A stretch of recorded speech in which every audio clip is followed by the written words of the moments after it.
Togo-Côte d'Ivoire, les candidats à l'élection des délégués pays HCTE en Côte d'Ivoire contestent les résultats du vote publié le 25 octobre 2022 par Miadjo au Togo. Depuis le 12 octobre dernier, la Commission électorale indépendante, CEI, en charge de l'organisation de l'élection des délégués pays du Haut Conseil des Togolais de l'extérieur, HCTE, a rendu public les résultats du vote des nouveaux délégués pays. Les Togolais vivant en Côte d'Ivoire n'ont pas manqué au rendez-vous de ce vote sauf que depuis la proclamation des résultats, ils sont nombreux, ces compatriotes résidant à ne pas se retrouver dans ces résultats de la CEI. Ils l'ont exprimé en saisissant officiellement la commission électorale pour demander l'annulation et la reprise du vote en Côte d'Ivoire. Un recours en contestation et en nullité de cette élection organisée par la commission électorale indépendante, introduit par le collectif des candidats en dit long. Plusieurs raisons y sont avancées dans leur saisine pour expliquer l'indignation de la diaspora togolaise de la Côte d'Ivoire.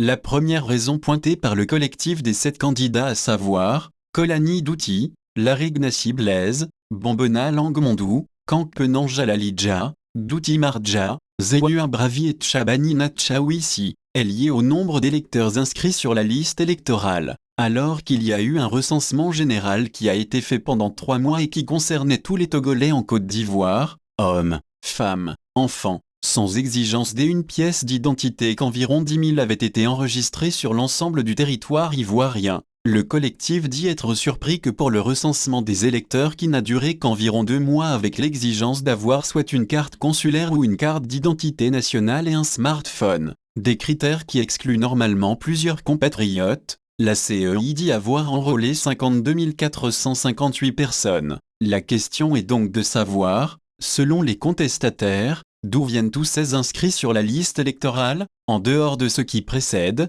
la remise en cause des résultats de l'élection se réfère au communiqué de la CEI en date du 12 octobre et signé par son président.